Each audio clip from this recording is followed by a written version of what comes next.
तो आज है मंगलवार और ये मंगलवार की है पराक्रमी सुबह। आप देख रहे हैं जी न्यूज वर्ल्ड एक्सक्लूसिव। लेकिन आखिरकार ये खबर है क्या जो कि हम कह रहे हैं कि जी न्यूज वर्ल्ड एक्सक्लूसिव? वो खबर ये है कि किस तरीके से चीन ने एक बार फिर से अतिक्रमण की कोशिश की। ये खबर सिर्फ और सिर्फ जी न्यूज पर आपको सुनने और देखने को मिल रही है। कृष्ण मोहन मिश्रा जो कि ग्राउंड पर हमारे डिफेंस कॉरेस्पॉन्डेंट मौजूद हैं, उन्होंने खबर हमारे को दी कि जिस वक्त सोमवार को शाम को 5:30 से 6:30 बजे के करीब चीनी सैनिकों ने एक बार फिर से रिजांगला के उत्तर की तरफ घुसपैठ की कोशिश की, लेकिन भारतीय सेना का अलर्टनेस देखिए, भारतीय सेना की मुस्तैदी देखिए। उस अतिक्रमण के पूरे फॉर्मूले को फेल कर दिया गया और खदेड़ दिया गया चीनी पीएलए को। चीन की सेना ने पैगोंग में अतिक्रमण की कोशिश की और अतिक्रमण की कोशिश 25 से 50 सैनिकों ने की। रिजांगला बहुत इंपॉर्टेंट जगह है, रिजांगला भी बहुत ही महत्वपूर्ण वहां पर हाइट है। रिजांगला के उत्तर की तरफ चीन ने अतिक्रमण की कोशिश की। उसे लगा कि भारतीय सैनिकों को नहीं पता लगेगा, वो रिजांगला में अतिक्रमण की कोशिश कर लेगा, लेकिन भारतीय सैनिकों ने सबसे पहले वार्निंग दी।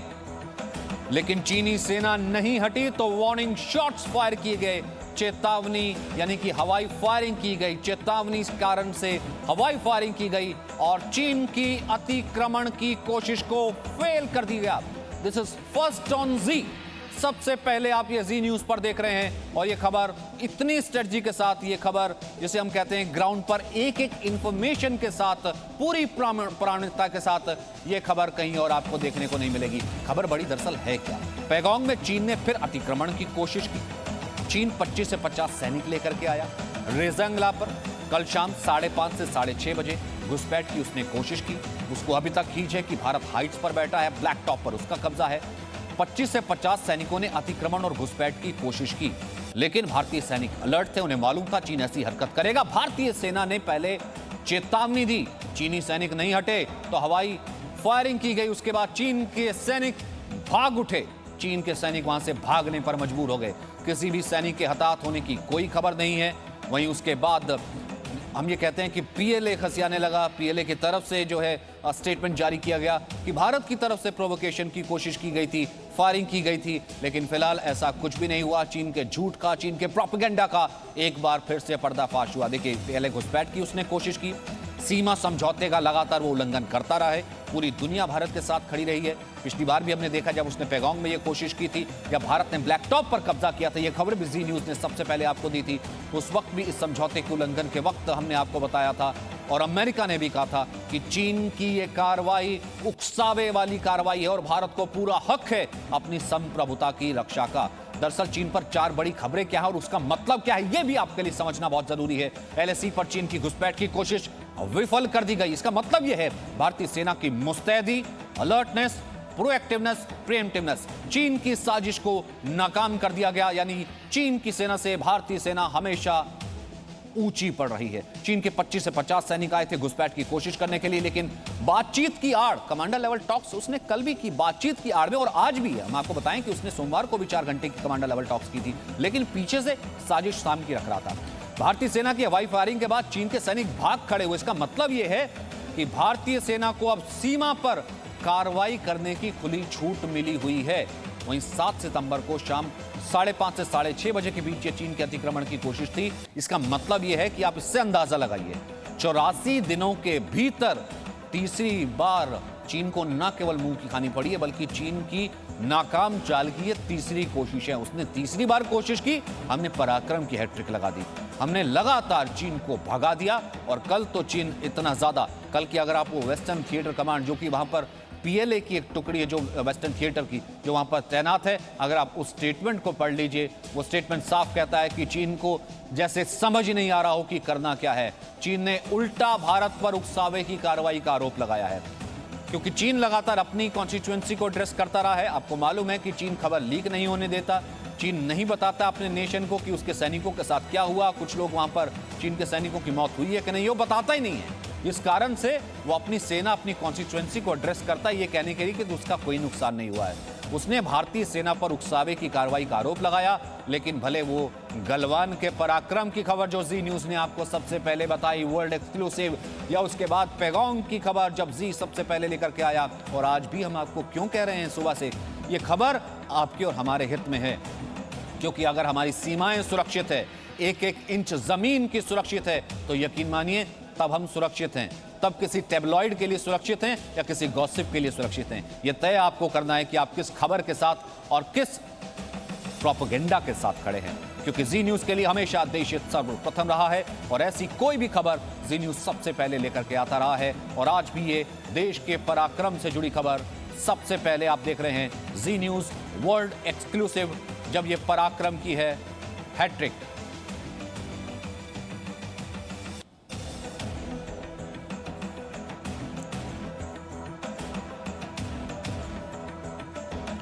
अब हम आपको यहां पर दिखाते हैं कि उस मैप के जरिए आपको समझाने की कोशिश करते हैं। दरअसल ये पूरा इलाका है क्या, भारत ने कभी एलएसी क्रॉस नहीं की है, लाइन ऑफ परसेप्शन भी है, तो भारत यहां पर पेट्रोलिंग करते रही है। अब ये देखिए, मैं यहां से दिखाने की कोशिश करता हूं, चीन ने एक बार फिर से घुसपैठ की कोशिश की। आप यहां पर देख रहे हैं, वो देख रहे हैं आप, वो जो भारत है, भारत की वो एलएसी की तरफ है और यहां पर चीन के कब्जे वाला इलाका है। ये देखिए एलएसी इस तरह पड़ती है, लाइन ऑफ एक्चुअल कंट्रोल इस तरह पड़ती है और ये जो है साफ, अगर आप इस पूरे मैप से ज्योग्राफिकली भी देखें, ये भारत का इलाका पड़ता है, रेजांगला भारत का इलाका पड़ता है। चीन की कोशिश ये रहती है कि अगर यहां देखिए रेजांगला और रेजांगला के उधर जो है पैगोंगसो जो लेक है उसका दक्षिणी छोर, कोशिश ये रहती है चीन अतिक्रमण करता हुआ पीछे से आता है। उसने पहले कोशिश की कि पैगोंगसो की तरफ से आए और दक्षिणी छोर पर कब्जा कर ले, हाइट पर वो बैठ जाए, फिर उसके बाद वो बातचीत की टेबल पर उलझा देगा, भारत से बातचीत की टेबल पर ट्रैप में फंसा लेगा और ये कह देगा कि ये तो नक्शा हमारा है, यहां पर लाइन ऑफ परसेप्शन ही है, क्योंकि लाइन ऑफ एक्चुअल कंट्रोल तो वो कभी भी, क्योंकि खिंची हुई है नहीं, वो मानता नहीं है। यही कोशिश उसने रेजांगला की तरफ से की है, लेकिन हम आपको क्यों लगातार ये बता रहे हैं, रेजांगला की तरफ से कोशिश की, 25 से 50 सैनिक थे। भारत ने पूरी इस साजिश को न केवल फॉइल कर दिया, न केवल नेस्तनाबूद कर दिया, बल्कि उनको भागना पड़ा।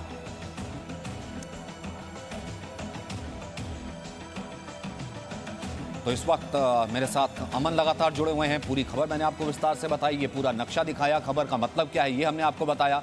हमारे साथ द्विवेदी साहब हैं, संजय कुलकर्णी सर हैं और हमारे साथ जो है विनोद दत्ता भी मौजूद हैं। अमन, पराक्रम की सुबह, और हम इसीलिए कह रहे हैं जी न्यूज़ के लिए इससे बड़ी खबर देश हित की हो नहीं सकती, और ये खबर सिर्फ और सिर्फ तभी लिए जी न्यूज़ पर ही देखने को मिलेगी।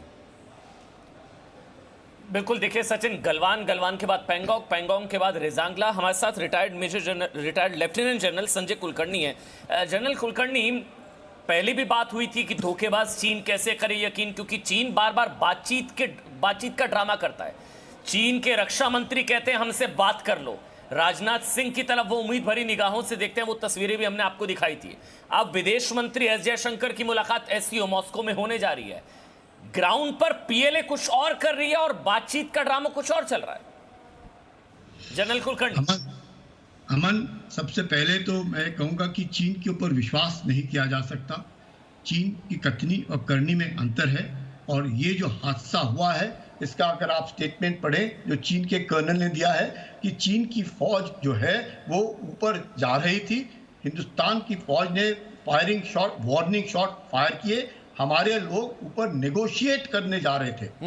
ये जो स्टेटमेंट है ये चीन का स्टेटमेंट है। आप अब इसको ध्यान से इसका अगर विश्लेषण करें तो आप समझ जाएंगे। सबसे पहली बात, शाम का वक्त है, 5:30 और 6:30 का वक्त है, इसके बाद अंधेरा होने वाला है उधर। दूसरी बड़ी बात, क्या जो भी हमारे ट्रुप्स रजांगला में हैं, क्या उनको मालूम था कि चीन आने वाले हैं? नहीं मालूम है। क्या इस तरह के कौन है ये चीनी जवान जो नेगोशिएट कर रहे हैं, जो कोर कमांडर नेगोशिएट कर रहे हैं, ब्रिगेड कमांडर नेगोशिएट कर रहे हैं, जीओसी नेगोशिएट कर रहे हैं, डिप्लोमेटिक एंगेजमेंट हो रहा है? किसने उनको दिया ये इतना भरोसा कि एक जो जवान है पीएलए के कि आप जाके नेगोशिएट करिएगा इंडियन ट्रूप्स के साथ? ये जो है ये सब के सब एक ड्रामाबाजी है। चीन जो है बौखला गया है। चीन को लगता है कि साउथ पेंगांगत्सो के ऊपर जब रजांगला बोलते हैं, हर हिंदुस्तानी के बीच जबरदस्त जोश आता है। रजांगला वो पहाड़ी है जहां पे मेजर शैतान सिंह ने और उसकी पूरी 13 कुमाऊं की जो कंपनी थी, सब ने चीन को ढकेला है 1962 की लड़ाई में। और रजांगला में जब हम बात करते हैं और इस तरह से जो कार्रवाई चीन कर रहा है, क्या मकसद है? आप देखिए 96 का एग्रीमेंट, 93 के एग्रीमेंट, जितने भी एग्रीमेंट्स हैं, ये क्या कहते हैं कि हमने एक दूसरे के नजदीक नहीं जाना है, हथियार लेकर के नहीं जाना है। और ये कब होता है? जब आप देखिए किस तरीके से चीन ने धोखेबाजी की। गलवान देख लो आप, पेंगांग से देख लो आप, जिस तरह से देप्सांग में कर रहा है। तो ये जो कार्रवाई है चीन के वो विश्वास। दूसरी सबसे बड़ी बात तो ये है, चीन को लगता है कि साउथ पेंगांग त्सो, जो आप रजांगला की पहाड़ी की बात कर रहे हैं, वो जो उनका मालदो कैंप है उसके ऊपर है। हमें ऊपर से पूरा का पूरा स्पेंगूर गैप नजर आता है, हमें सब मालूम है। अगर उनको आना है तो नीचे से सफेद झंडा हिलाएंगे, वो बताएंगे। हमारे पास कितनी ब्रिगेड कमांडर की बातचीत हो रही है, कहाँ हो रही है? हवाई फायरिंग। कुलकर्णी साहब, सबसे बड़ी हिपोक्रेसी तो आप ये कहते हैं ना कि भाई कोर कमांडर किस लिए रखें। कोर कमांडर अगर बातचीत कर रहे हैं, कोर कमांडर्स के साथ जो है टोटल जो है 8 बातचीत और कुल मिलाकर 18 बातचीत हो चुकी है, पहले वो कोऑर्डिनेशन कमेटी और कोर कमांडर की। तो वो किस बातचीत के लिए यहाँ पर बैठे हैं, जब कह रहे हैं कि सैनिक हमने भेजे थे नेगोशिएशन के लिए। मतलब कितनी बचकाना यहाँ पर वेस्टर्न कमांड की, कहने को इतनी बड़ी फोर्स और कहने को इतनी बचकाना स्टेटमेंट। दरअसल चीन का झूठ इसी से नजर आता है कि भारतीय सैनिकों ने चीन के बॉर्डर गार्ड्स पर फायरिंग की है। चीन प्रोपेगेंडा वॉर रचने की कोशिश कर रहा है। वहीं सच यह है कि चीन के सैनिकों ने भारतीय सीमा में अतिक्रमण की कोशिश की और उसके बाद हवाई शॉट्स करके, वार्निंग शॉट्स करके, हवाई फायरिंग करके चीन की सेना को भगाया गया, उस टुकड़ी को भगाया गया। हर खबर एक्सक्लूसिव आपने दी है। यह खबर मैं चाहूंगा एक बार फिर से जी न्यूज के वो दर्शक जो हमारे साथ पूरी दुनिया से जुड़ रहे हैं, उन्हें एक बार फिर से बताइए यह खबर क्या है, इसके मायने क्या है और यह खबर क्यों पराक्रम की सबसे बड़ी सुबह की खबर है। सचिन, कल यानी 7 सितंबर को शाम को तकरीबन 5:30 से 6:30 का वक्त रहा होगा जब 25-30 से ज़्यादा, यानी जो अलग अलग सोर्सेज से खबर आ रही है कि वो 30 से लेकर 50 तक की तादाद में चीनी सैनिकों का एक पेट्रोल था और उसने आगे बढ़ना शुरू किया। रेजांगला के उत्तर में एक पहाड़ी है, वहाँ पर कब्जा करने का वो इरादा रखते थे। इस जगह पर 29-30 तारीख की जो कार्रवाई की गई, उसके बाद भारतीय सेना इस जगह पर है। रेजांगला, रेचिनला और आसपास की जो पहाड़ियाँ हैं वो बेहद इंपॉर्टेंट हैं, क्योंकि उनके ऊपर बैठकर भारतीय सेना जो पीछे मोल्दो गैरिसन है, चीन का जितना भी गैरिसन है उस पर नज़र रख सकती है, उसको डोमिनेट कर सकती है, उस पर बहुत ही कारगर फायर कर सकती है। चीनी सैनिकों ने आगे बढ़ने की कोशिश की। भारतीय सेना को चीन की तरफ से ऐसी किसी कार्रवाई का लगातार अंदेशा था, इसलिए वो वहां पर मोर्चा जमाए बैठे थे, चौकस थे और चौकन्ने थे। उन्होंने चीनी सैनिकों को वापस जाने के लिए कहा कि आप भारतीय सीमा में दाखिल हो रहे हैं, आप वापस जाइए। जब वो नहीं रुके तो उनको चेतावनी देने के लिए वार्निंग शॉट्स फायर किए भारतीय सेना ने और उसके बाद चीनी सैनिक वापस लौट गए। सचिन, 29-30 तारीख की रात को जो कार्रवाई हुई है वो बहुत ज़बरदस्त थी। भारतीय सेना ने प्रीएम्प्टिव तरीके से कार्रवाई करते हुए पेंगोंग का जो पूर्वी इलाका है वहाँ अगर आप एरियल एक लाइन खींचें तो 25 किलोमीटर से 30 किलोमीटर का इलाका है।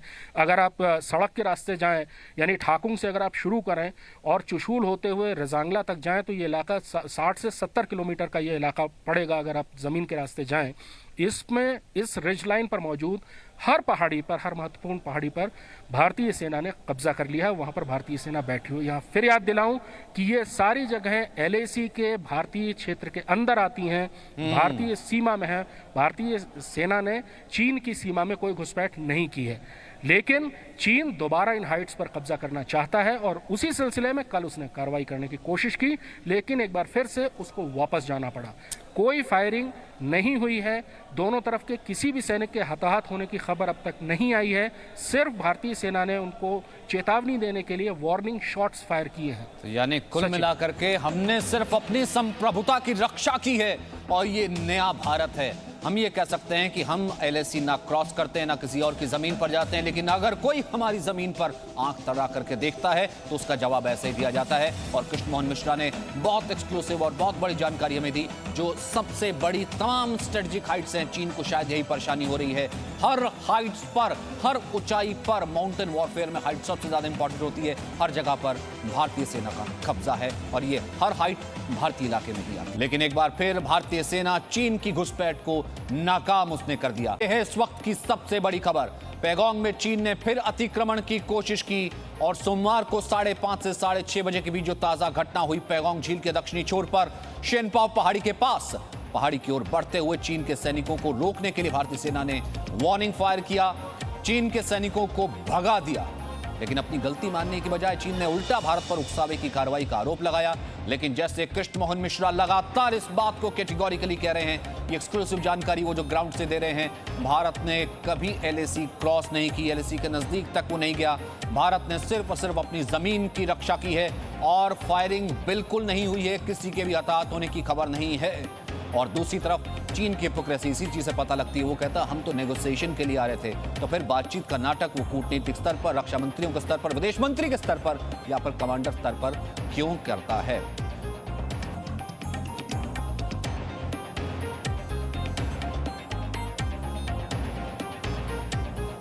हमारे साथ अमन लगातार बने हुए हैं, हमारे साथ जीजी द्विवेदी हैं, हमारे साथ दत्ता साहब मौजूद हैं और हमारे साथ इस वक्त मौजूद है। लेकिन मीमांसा इस वक्त मेरे साथ सबसे पहले जुड़ रही हैं। मीमांसा, आप हमें इस वक्त जो है क्या चीज़ दिखा सकते हैं, ग्राफिकली क्या समझा सकती हैं? जी सचिन, देखिए ये यहाँ ध्यान देने वाली बात ये है कि जो अभी तक चीन की ओर से जो साजिश होती थी वो उत्तरी तट पर, जो पैंगोंग त्सो का जो उत्तरी तट है वहाँ पर पूरा फोकस उसका रहता था। लेकिन अब जो पूरा उसका फोकस है वो दक्षिणी तट पर है। दक्षिणी तट पर हमने देखा कि 29 अगस्त को जो घुसपैठ की कोशिश हुई थी वो दक्षिणी तट पर हुई थी और उसके बाद हमने न सिर्फ उनको खदेड़ा बल्कि जितनी डोमिनेटिंग हाइट्स हैं, जो ऊपरी इलाके हैं, वहाँ पर जाकर हमने अपनी पोजीशन स्ट्रॉन्ग की ताकि हम चीन को अपने कंट्रोल में कर सकें। उसका फायदा ये होता है जो रेकिन ला है, रिजांग ला है, जो पेट्रोलिंग पॉइंट 27 से लेकर 31 तक का ये जो पूरा इलाका है उस पर अब भारत का नियंत्रण है। और उसमें फायदा हमें ये होता है कि स्ट्रेटेजिकली हम ऐसी हाइट पर होते हैं कि चीन की ओर से कोई भी गतिविधि होती है, कोई भी मूवमेंट होती है, अगर उनके आर्मर्ड जो व्हीकल्स हैं उन्होंने मूवमेंट की थी 29 अगस्त की रात को और लगभग 40 से 50 आर्मर्ड व्हीकल्स बताए जा रहे हैं जो कि आगे बढ़े थे और 1000 सैनिक जिन्होंने यहां पर हमें टक्कर देने की कोशिश की थी। लेकिन हमने उनको नियंत्रण में किया, उन्हें पीछे खदेड़ा और अब जो हम देख रहे हैं ये रिजांग ला, देखिए बहुत ज्यादा स्ट्रेटेजिकली महत्वपूर्ण है भारत के लिए। रिजांग ला, रेकिन ला, ये बहुत ही हाइट पर है और जो यहां पर हम कह सकते हैं कि रिजांग ला पर अगर भारत का नियंत्रण है तो हमें फायदा ये होता है कि जो हमारा दुश्मन देश है चीन, अगर वो यहाँ पर दौलत बेग ओल्डी रोड की ओर एक्सेस करने की कोशिश करता है, लेह में घुसने की कोशिश करता है, तो भारत फिर उन्हें रोक सकता है। और यही किया गया है कि हम स्ट्रेटेजिकली ऐसी हाइट पर बैठे हुए हैं। आपको बता दूं मैं, जो दक्षिणी तट है सचिन, लगभग वो अब अतिक्रमण, उसकी अतिक्रमण के प्लान को फॉइल कर दिया गया, अतिक्रमण को फेल कर दिया गया है कि वो, क्योंकि भारत ऊपर स्ट्रेटेजिक हाइट पर बैठा है, जो माउंटेन वॉरफेयर में हाइट्स पर है वो नीचे नजर रख रहा है। अब वो जो अपने जिसे कहते हैं कि चालाकी से अपने आर्मर्ड व्हीकल्स मूव कर देता था या सड़क बना देता था या भारतीय जमीन में घुसने की कोशिश करता अतिक्रमण की, उसके पूरे प्लान ही फेल हो गए हैं। तो एक बहुत बड़ी स्ट्रेटजी का जिसे कहते हैं उसकी बहुत बड़ी चाल का नाकाम होना है, ये सबसे इंपॉर्टेंट है। जो हमारे पास खास मेहमान है उनका भी मैं रुख करना चाहूंगा। जीजी द्विवेदी साहब, चीनी सेना का पराक्रम भी चाइनीज ही निकला ना सर, गोली हवा में चलाई, डर के भाग गए।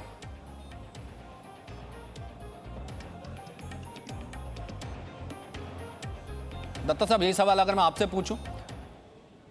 बिल्कुल ठीक कहा आपने कि जिस तरह की ये स्ट्रेटेजिक लोकेशंस हैं और चीन हर वो कोशिश या हर वो मुमकिन कोशिश करेगा कि इन हाइट्स को वो दोबारा रीगेन करे। और दूसरा, क्योंकि 30 से 40 दिन की विंडो अवेलेबल है और उसके बाद वहाँ बर्फबारी शुरू हो जाएगी और दर्रे, अधिकतर दर्रे जो हैं वो बंद हो जाएंगे। तो चीन ने ये पूरी कोशिश की, क्योंकि खासकर इन हाइट्स पे जब भारतीय सैनिक बैठे हुए हैं तो वो जो अपनी चीन की पोस्ट है, जैसे पॉइंट 42830 या चूटी या डिगिंग एरिया या चुमता, जो उसकी जो पोस्टें हैं वो काफ़ी अहम पोस्ट हैं। जो मोल्दो गैरिसन है वो बहुत ज़रूरी है। और मेरे अपने अंदाज से ऐसी 12 अप्रोचेस हैं जहां से चीन लद्दाख को थ्रेटन कर सकता है और ये एक अहम अप्रोच है। तो भारत ने पूरे जोर और अपने जुनून के साथ यहाँ अपनी ट्रुप्स को तैनात किया है और वो कोई इस तरह की स्टेप्स या कोई कोताही नहीं बरतेंगे, क्योंकि चीन की जो सेना थी उसका ये इरादा था कि जैसे ही दिन डूब जाता है वो कोई मिस एडवेंचर ट्राई करे और उसको विफल कर दिया गया। ऐसे समय में जनरली वार्निंग दी जाती है और भारतीय सेना इफेक्टिव के लिए फायर करती है, हवाई फायर में ज्यादा विश्वास नहीं रखती। और सर इससे शायद एक और सिग्नल भी जाता है, अमन शायद इससे एक और सिग्नल ये सबसे बड़ा जाता है कि पिछली बार उसने पीठ पर वॉर किया, हम पूरे एक्टिव थे। नहीं, एक सिग्नल ये भी जाता है ना अमन कि ऐसा है कि हमारी सेना को भी खुली छूट है कि अगर सामने वाला दुश्मन आएगा, अगर गलत, मगर मैं एक सवाल ये पूछना चाह रहा हूं ब्रिगेडियर दत्ता से। बिल्कुल सचिन, इसलिए बार बार चीन पिटने की शिकायत करता है कि फिर से पिटाई हो गई मेरी, फिर से पिटाई हो गई मेरी। असल में पिटाई बहुत ज्यादा हो रही है। हमने गलवान में पीटा, हमने पेंगोंग में पीटा, अब हमने यहाँ पर रेजेंगला में पीटा। 1 सितंबर को भी भारत में चीन के दूतावास ने बयान जारी करके आरोप लगाया था कि भारतीय सैनिकों ने पेंगोंग त्सो झील के दक्षिणी तट पर LAC क्रॉस की। हालांकि हम बार बार क्लियर कर रहे हैं, हमने कभी LAC क्रॉस नहीं की है, लेकिन चीन बार बार कहता है कि फिर से पीट दिया, फिर से पिटाई कर दी, फिर से। मतलब अब देखें ना कैसे गेम बदल गया, LAC पर रूल बदल गए हैं और कैसे पराक्रम पॉलिसी दरअसल सचिन बदल चुकी है। पहले क्या होता था, मतलब भारत शिकायत लगाता था अंतर्राष्ट्रीय स्तर पर कि जो है ये देश इस तरह से कर रहा है। अब चीन बार बार पिटता है और फिर पिटाई की शिकायत लगाता है। लेकिन मेरा एक सवाल था सचिन, ब्रिगेडियर दत्ता, अगर मेरी आवाज आप तक पहुंच रही है, मैं उस चीज पर फोकस कर रहा हूं, क्या ये जो कहा जा रहा है 45 साल में पहली बार फायरिंग, वो बेशक हवा में फायरिंग है, वो बेशक वार्निंग गन शॉट्स हैं, वो हवा में फायरिंग है, लेकिन LAC पर वार्निंग गन शॉट्स भी क्या हुए हैं 4 दशकों में? ये 45 साल में क्या पहली बार है? वार्निंग गन शॉट्स बेशक, LAC पर फायरिंग क्या हुए इससे पहले? जो हमारे कॉन्ट्रैक्ट्स हुए हैं या जो हमारे जो अंडरस्टैंडिंग्स हैं या जो MOUs हैं 1993 से लेके 2015 तक, वो पहले बिल्कुल क्लियर करते थे कि कोई फायरिंग दोनों तरफ से नहीं होगी, ट्रुप्स बिल्कुल कांटेक्ट में नहीं होंगे और 2 किलोमीटर का एरिया था, उसमें आप कोई वेपन कैरी नहीं करेंगे। लेकिन गालवान का जो इंसिडेंट हुआ, जो स्कर्मिश हुई, उसमें चीन ने भारत को धोखा दिया और उसने जिस तरह के हमले किए, उसके बाद भारतीय सेना ने रूल्स ऑफ एंगेजमेंट बिल्कुल बदली कर दिए हैं। अब हथियारों को बाकायदा ले जाया जा सकता है, हथियारों का इस्तेमाल किया जाएगा, क्योंकि चीन के ऊपर कतई भरोसा किया नहीं जा सकता। दूसरी चीज़ देखिए, अब जो विंडो ऑफ ऑपरेशंस हैं या इस तरह के जो ग्रैब एक्शन है, वो करीब 30-40 दिन के टाइम आपके पास बचा है। तो भारतीय सेना बिल्कुल सतर्क है और वो किसी भी इस तरह का जो मूवमेंट है जिसमें थोड़ा भी शक होगा, उसको चैलेंज करेगी और उसको कंटेस्ट करेगी। ब्रिगेडियर दत्ता LAC पर फायर, तो क्या ब्रिगेडियर दत्ता LAC पर वार्निंग गन शॉट्स अनप्रेसिडेंटेड हैं? ये पहली बार है 4 दशकों में, पहली बार है ये, बेशक वार्निंग। बिल्कुल देखिए, क्योंकि दोनों देश ये नहीं चाहते कि ये सिचुएशन एस्केलेट हो। हालांकि ऐसा कोई प्रावधान है नहीं और भारतीय सेना ये वार्निंग शॉट्स में विश्वास नहीं करती है। They fire for effect, they fire to kill. तो ये दोनों संबंधों की जो फायरिंग है नहीं रहना, और ये फायरिंग है भी नहीं तभी, बिकॉज लिटरल सेंस में, अगर मिलिट्री सेंस में बात कीजिए, सैन्य उसमें बात कीजिए, there is no fire, firing नहीं हुई है, कोई फायरिंग नहीं हुई है। वार्निंग गन शॉट्स को मिलिट्री की भाषा में फायरिंग नहीं कहा जाता है, वो एक SOS सिग्नल है। उसका मतलब यह है आप हमारी जमीन पर आने की कोशिश कर रहे हैं या फिर कुछ ऐसी एक्टिविटी है जो कि संदेहास्पद है, वो वहां से आप हट जाइए। उसके बाद चीनी सैनिक वहां से भाग खड़े हुए। अगर बातचीत के लिए आ रहे होते तो एक जाहिर सी बात है, एक प्रोटोकॉल होता है, वो व्हाइट फ्लैग से आते। जी Dwivedi, if I am not wrong, मेरे ख्याल से आप करेक्ट कर सकते हैं, यही हुआ है शायद। और दूसरा संदेश शायद ये भी है ना कि हम वेल इक्विप्ड हैं, जैसे ब्रिगेडियर दत्ता कह रहे हैं कि हम फायर अगर करते हैं तो फायर इफेक्ट के लिए करते हैं, कि चीन अतिक्रमण करेगा तो फिर फायर होगा अगर वो चाहेगा तो। सबसे पहले अमन और सचिन, मैं आपको बधाई देना चाहता हूं कि जिस प्रकार आपकी चैनल जो है ये अपने व्यूअर्स के लिए ग्राउंड जीरो पर जो जानकारी दे रही है, ये बिल्कुल काबिल तारीफ है। देखो, मैं ये जो आप नक्शा दिखा रहे थे चप्पा ज़मीन पर मेरा अनुभव है, मैं आपको 2-3 बातें बताना चाहता हूँ। एक इतिहास और भूगोल में एक बहुत ही कनेक्ट होता है। भूगोल वही है, इतिहास जो था 1962 में यहीं रचा गया था, अभी दोबारा इतिहास रचा जा रहा है। और ये जो हमने कार्रवाई की है थोकुंग हाइट से लेके ब्लैक टॉप तक, स्पंगुक गैप तक, मगर हिल, गुरुंग हिल, ये एक बहुत ही अहम कार्रवाई हुई है। जब मैं सियाचिन में था तो ये जैसे वहाँ भी हमने पूरी रिज ली थी, साल्टोरो रिज। मैं आपको बीच में रोक रहा हूँ, इससे पहले हम कब थे? रेजिंगला, ब्लैक टॉप और जो यहाँ के और जो चुशुल की जो हाइट्स हैं, मेन चुशुल हाइट्स, उन पर हम इससे पहले कब थे? 62 की लड़ाई जो है यहाँ पर ही हुई थी। ये 62 में जैसे आपको पता है 13 कुमाऊं रजांगला पर थी, 18 गोरखा राइफल जो है वो गुरुंग हिल पर थी। तो ये हमारा कब्जा था, हमारा इलाका था। और ये चीन ने जब यहाँ लड़ाई हुई है तो आपको बताना चाहता हूँ चीन को एक बहुत ही कीमत चुकानी पड़ी। रजांगला हिल के लिए उनको कम से कम 100 से ऊपर सैनिक मारे गए। गुरुंग हिल वो कैप्चर ही नहीं कर पाए। अभी मैं आपको ये 2-3 जो अहम बातें बताना चाहता हूँ। ये जो कार्रवाई हुई है इससे चीन जो शी जिनपिंग से लेके जो PLA के कमांडर हैं, जो वेस्टर्न थिएटर कमांडर है चाओ जुंग छी और जो शिनचियांग मिलिट्री रीजन कमांडर है लिू लिन, ये सारे हिल गए हैं। क्योंकि जो भारत को बढ़त मिली है ये एक बहुत ही अहम बढ़त मिली है, जिससे चुशुल का ही हमारी रक्षा नहीं बढ़ी है, हम पूरा चीन के अंदर देख सकते हैं। अभी ये जो कार्रवाइयाँ हो रही हैं आप समझिए कि देखो 1993 1996 के वादे हुए थे, जब मैं चीन में डिफेंस अटैची था तो हम इसको एक मील पत्थर मानते थे, इन्हीं के ऊपर सारी चर्चा होती थी। पर चीन ने उसके बाद जो 2005, 2012, 2013 के अंदर जो वादे किए वो सारे तोड़ दिए। तो इसलिए अभी न्यू रूल ऑफ एंगेजमेंट आए हैं। अभी चीन की जो क्या साजिश क्या है, देखो पहाड़ियों में, इन पहाड़ियों में आप बहुत तादाद में नहीं आ सकते, आप छोटी टुकड़ी में आते हैं। 25 से 30 जो होते हैं आपके स्पेशल फोर्सेस वो पहले जाते हैं। इसी तरह वो शाम को आए, उन्होंने घात लगाया और अगर वो कामयाब हो जाते तो उसके पीछे पीछे फिर पूरी फौज आ जाती। तो ये हमने बहुत ही अच्छी तरह उसको निष्फल किया है।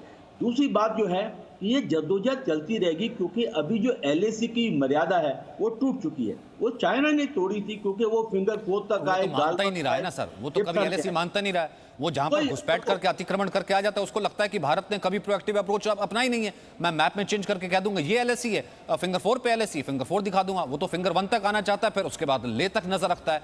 क्योंकि ये खबर का इंपैक्ट इसलिए जरूरी है, जीती द्विवेदी आप बिल्कुल ठीक कह रहे हैं, ये उसका पूरा ले प्लान जिसको लेकर के शी जिनपिंग और चीन की जो PLA लगातार लगती रही, उसके पूरे ले प्लान को तमाचा है और ले प्लान के ऊपर हवाई फायरिंग की गई, जिसको डर करके भाग गया है वो। ये देखिए ये वो फिंगर्स का इलाका भी हम दिखा रहे हैं, इस पर भी हम लौटेंगे क्योंकि हाइट्स पर तो हम हैं कि अब यहां से फिंगर 4, फिंगर 5 और फिंगर 6 की बारी होगी, फिंगर 8 तक जो कि भारत कहता रहा है कि हमारा ही ये पेट्रोलिंग एरिया है। Presenting B News app available on Google Play and App Store. Download it now.